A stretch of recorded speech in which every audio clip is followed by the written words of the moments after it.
Hello everyone. We'll discuss about life today.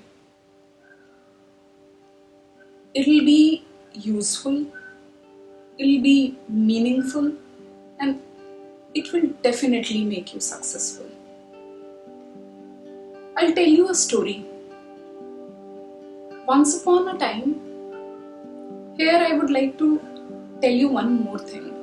Whenever I say once upon a time, my daughter who is 10 years old, she always says, अरे मम्मा वो पुराने अपने ज़माने की बातें मत बताना.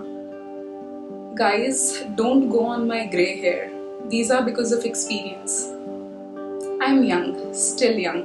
This story was told by my grandfather many times, but I never understood the meaning of it. But today, I understood the meaning and I want you to know the meaning of this. It is a story which is near to my heart.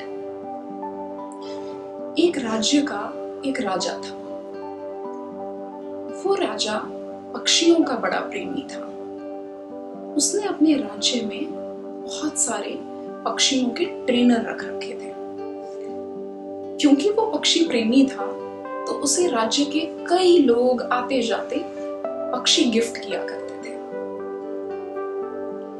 सो एक बार उसका कोई मित्र आता है किसी और राज्य से और उसको एक फैल्कन गिफ्ट करता है, एक जोड़ा फैल्कन का, pair of falcon.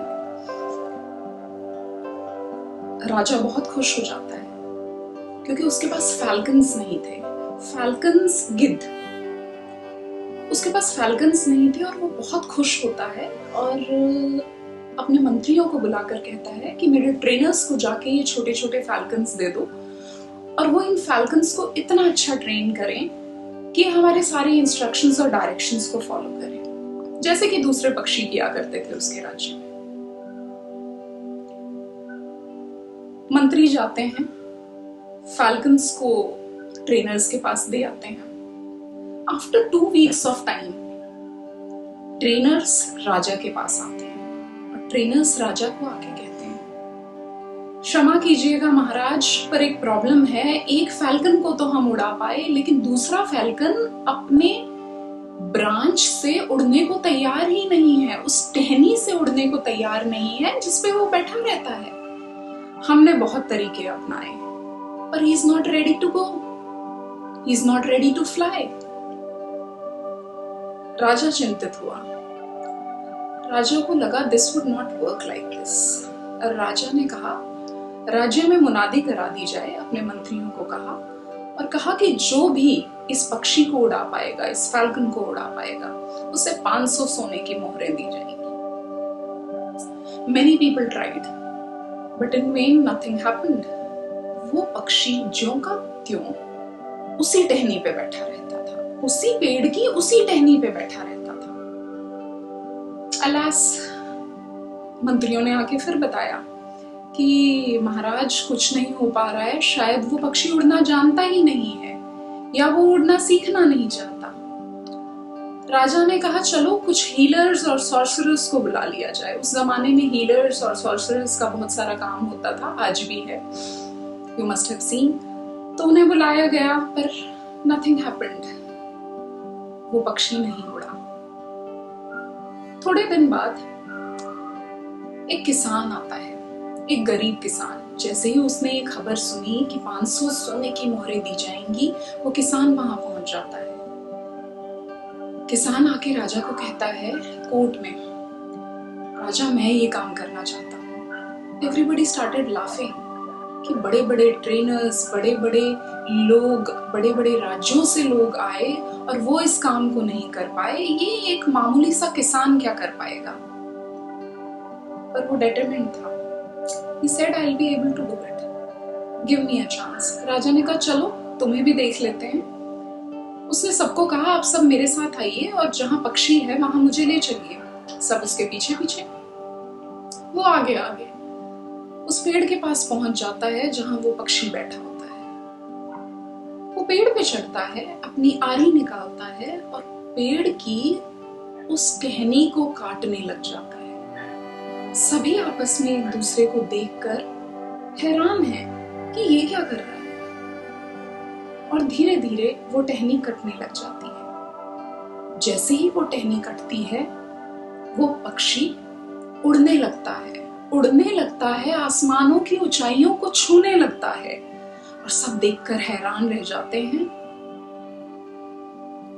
The moral of the story here is,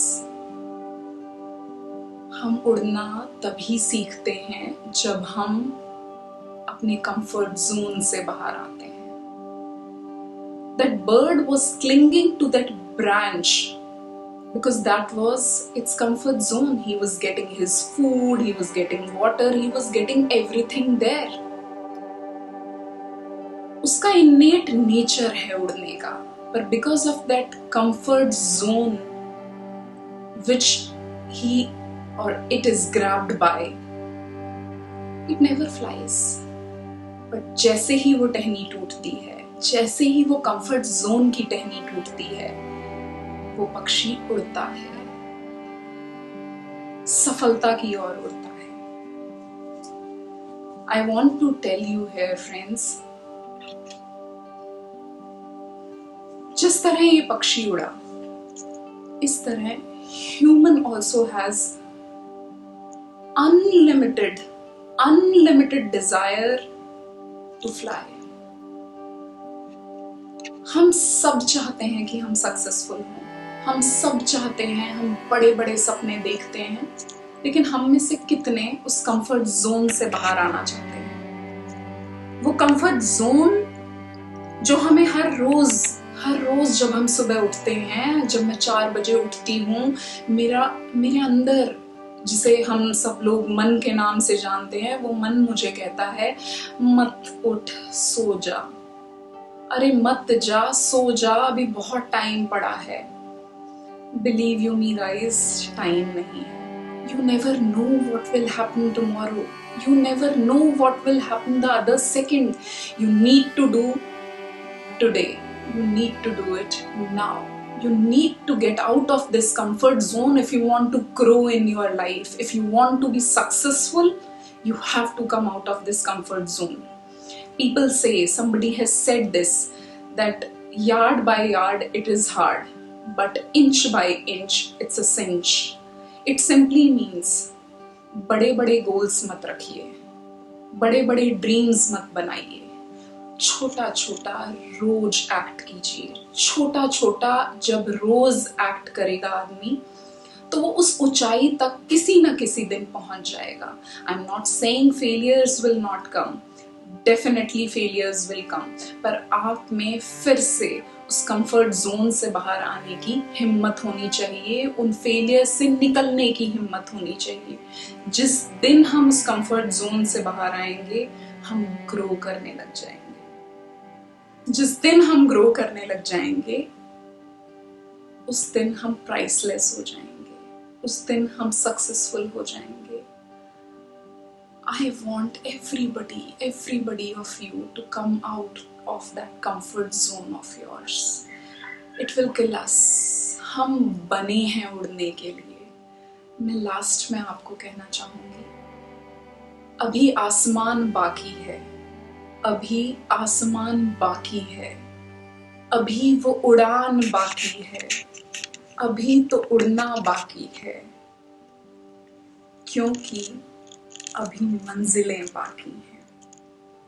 I want to wish you all success in life, and the mantra for today is move. Thank you.